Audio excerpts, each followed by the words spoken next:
Lecture 17, The Science and the Art, page number 121 to 124. This time we have been studying principles that relate to the knowledge of homeopathy. At this point, Hahnemann arrives at three important conclusions as to which we have been studying in application to practice. There are three steps to be surveyed. First, by what means is the physician to arrive at the necessary information relative to a disease in order to be able to undertake the cure? Of course, that relates to the disease in general and the patient in particular. In going over the third paragraph, we gathered together the means of studying an epidemic and each man in particular. We shall now proceed to study disease in general and the patient in particular from now on to the end of this course. All the rest of the study is of such a character.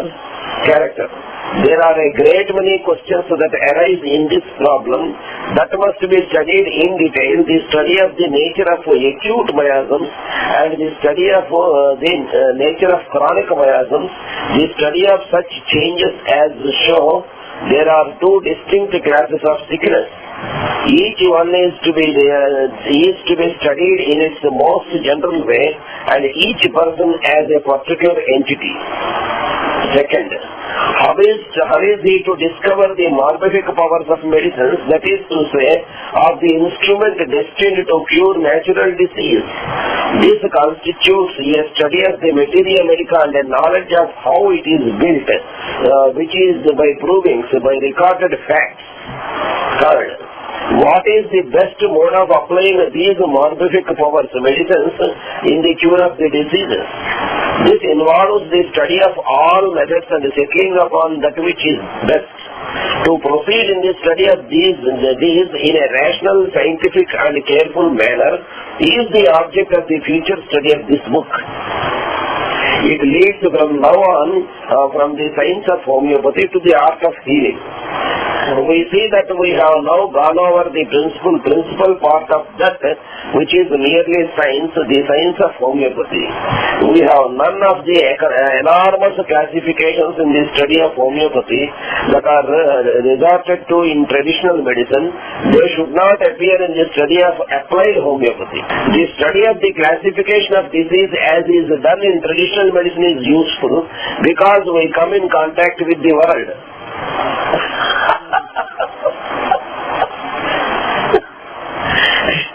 As the boards of health require us to state what particular disease according to classification a patient died from, classified in accordance with the old school nosology.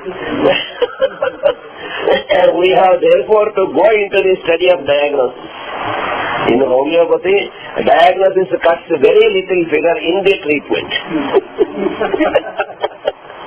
But all the ultimates in the case must be brought forward and described by name.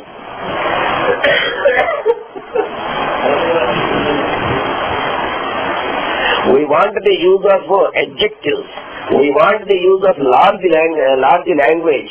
We want a descriptive power, rather that the name of the sickness, nature of the sickness, which is all that man can know about the disease, may be brought out on paper and thereby caused to appear at any time thereafter to the mind of the physician.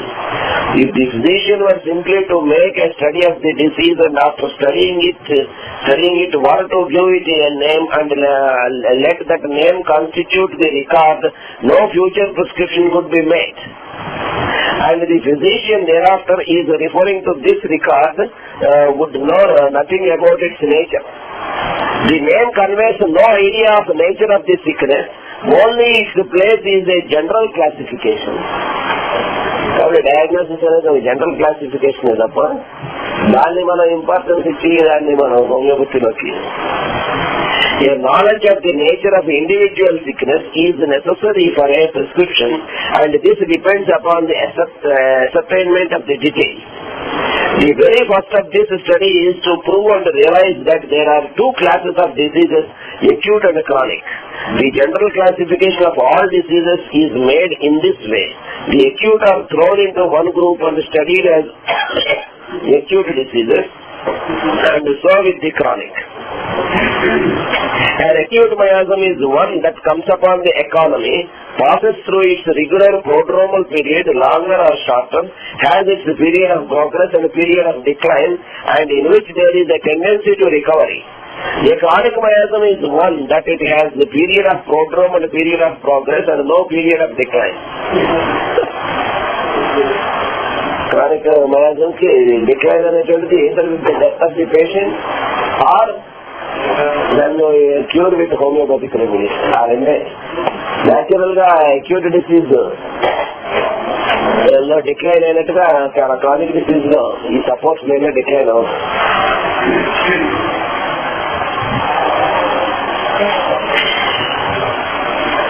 It is continuous, never ending, except with the death of the patient.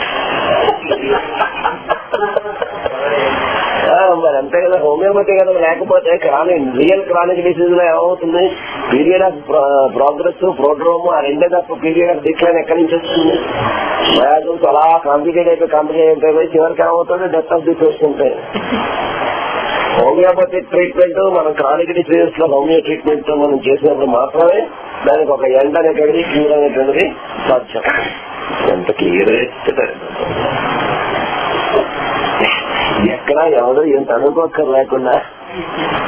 The acute diseases need much less study than the chronic. They are all such as are contagious or infectious, such as have a miasmatic character and are capable of running a definite course. When man disorders his stomach and has an attack of vomiting, and from which he has no after trouble, he has suffered merely from an indisposition. Such conditions from external causes are not miasm. External causes వల్ల వచ్చినప్పుడు ఇండిస్పోజిషన్స్ అంటారు, miasms కాదు. రాత్రంతా నిద్రపోలే, second షోకి వెళ్ళారు, లేదా టీవీలో second show చూశారు, లేదా పేకాట్ ఆడారు, ఎవరితో మాట్లాడుతూ కూర్చున్నారు. మర్నాడు వాడికి ఏముంటాయి లక్షణాలు? తలనొప్పి, కళ్ళు తిరగడం, బాగా నిద్ర ఊపేస్తూ ఉండడం, నిద్రమత్తుగా ఉండడం, అవన్నీ ఇండిస్పోజిషన్ అంటారు. మయాజం డిసీజ్ కాదు. Things that go through the mouth into the stomach and thereby produce sickness act either as rousers of some old trouble or as mechanical causes of disturbance.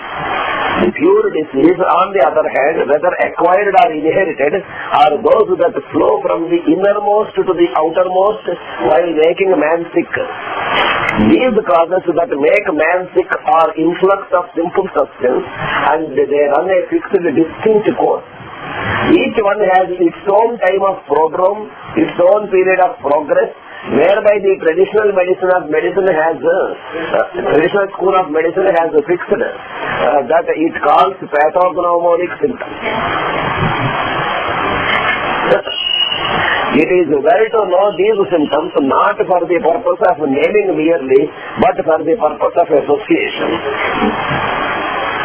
The study of disease should not be for the purpose of naming. If it is so, the name does not harm. The name does harm.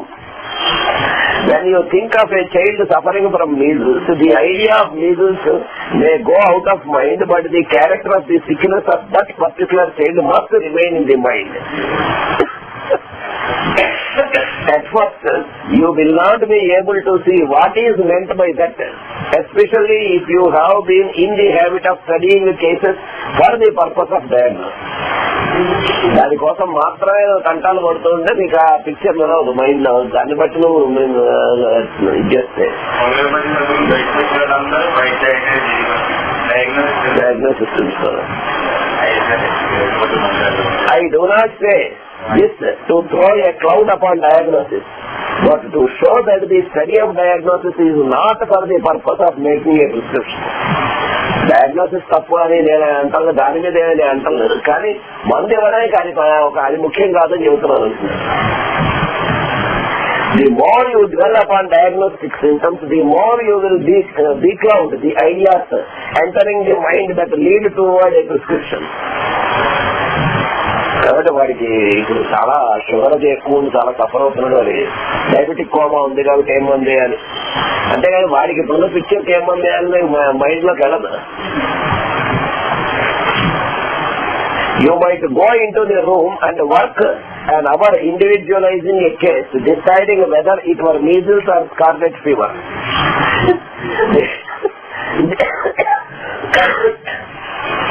There are some confusing cases in the beginning.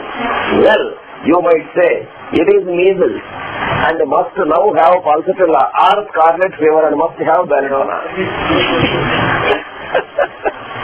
You will really see that such a state of affairs is misleading to the mind. You will really see that such a state of affairs is misleading to the mind. And real, real, it's real.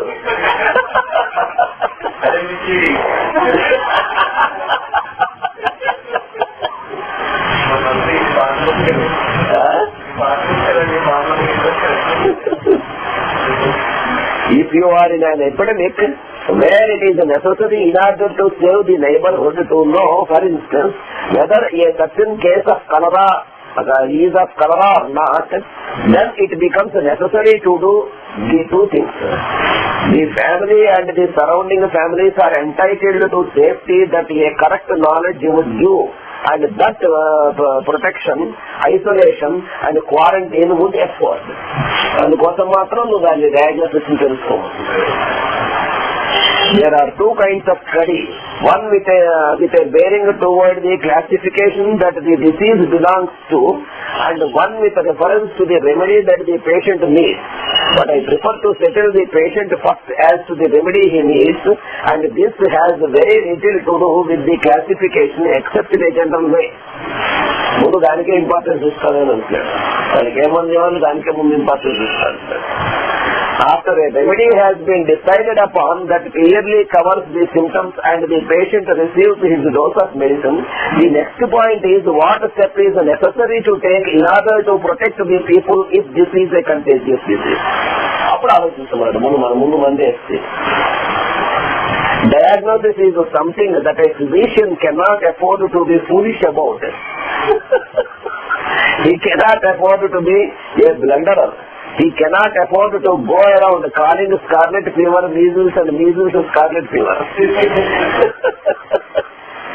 He must know enough about the general nature of diseases that after the prescription has been made and the patient settled as to that, and the mother wants to know what is the matter with the child, to tell her, for in that instance she has a perfect right to know.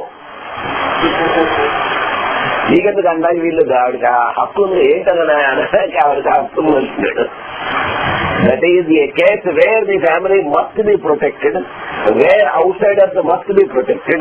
The physician must decide whether it is proper for the child to go to school or whether it is not proper.